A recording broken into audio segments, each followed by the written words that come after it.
এত স্মার্ট কিভাবে হচ্ছিস? এরকম একটা ম্যাডাম থাকলে সমস্ত কাজের লোকই স্মার্ট হয়ে যায়।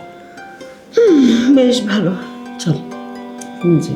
আচ্ছা, কিন্তু সাহেব কই? কোথায় আবার? তুই জানিস না?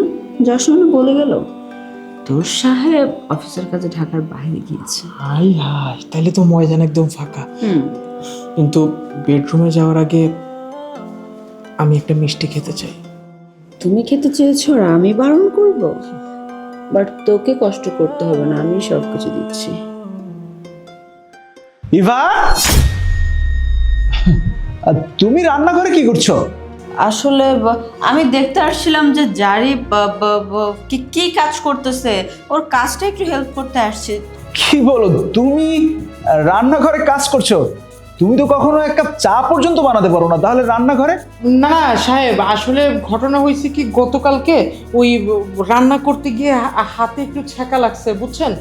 এই জন্য কাজ করতে কষ্ট হইতেছিল। ম্যাডামের দোষ নেই, আমি ম্যাডামের বলছি যে ম্যাডাম দয়া করে যদি আমার একটু সাহায্য করেন। এটা তো ভালো, মাঝে মাঝে যদি তোমার সহযোগিতা করে তাহলে তো ভালো।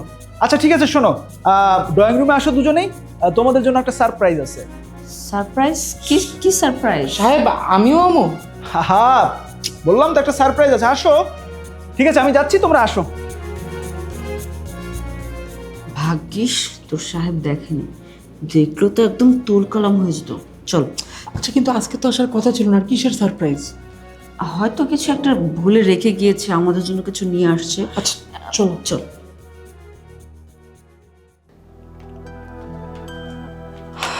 কি ব্যাপার, তুমি কি সারপ্রাইজ দেওয়ার জন্য এত তাড়াহুড়ো করে আমাদেরকে ডাকলে?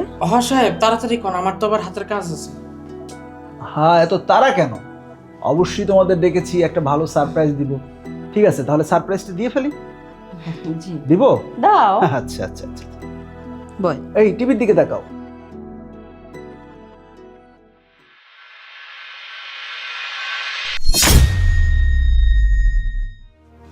কেমন লাগছে? কেমন ভালো লাগছে না? আমি যখন বাসায় না থাকি তখন দুজন মিলে এগুলো করো না? আমি তো জাস্ট ওর পরীক্ষা করতেছিলাম যে ওর চরিত্র কেমন। চুপ, একদম চুপ, একদম চুপ, কোন কথা বলবি না। তোকে আমি কি দেই নাই, কি দেই নাই তোকে আমি? তোর যখন যা প্রয়োজন আমি তোকে তাই দিয়েছি, তারপরও তোর নোংরামি করতে হবে? স্যার বিশেষ করে না, আমি এগুলো কিছুই করতে রাজি ছিলাম না।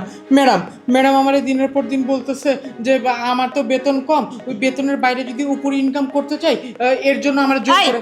একদম মিথ্যা কথা বলবি না, আমি তোর ফুসলানে আসলে হয়েছে কি জানো, আমি ওর পরীক্ষা করার জন্য একটু এরকম। পরীক্ষা? আবার মিথ্যা কথা? আমি যেদিন টের পেয়েছি তোরা এই ধরনের কাজ করিস, যেদিন দারোয়ান আঙ্কেল আমাকে বলেছে, সেদিন থেকে আমি বাসার সব জায়গায় হিডেন ক্যামেরা লাগিয়েছি। আর যার কারণে তোদের এই অপকর্ম আমি ধরতে পেরেছি। আজকেও তো আমি দেখেছি, দেখেও না দেখার ভান করে রান্নাঘরে সেই জায়গাটাও তোরা অপবিত্র বানিয়ে ফেলেছিস। তোরা দুটোটাই খারাপ, তোরা দুটোই খারাপ, তোদের আমি ছাড়বো না।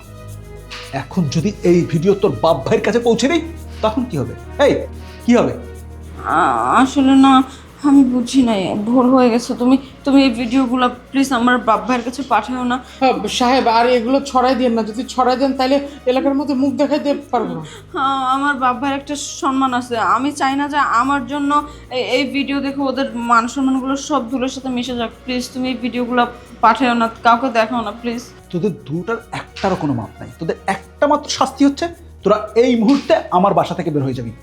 অপু, আমি বলছি চলে যা। আমি যাচ্ছি সাহেব। যা, বের হ।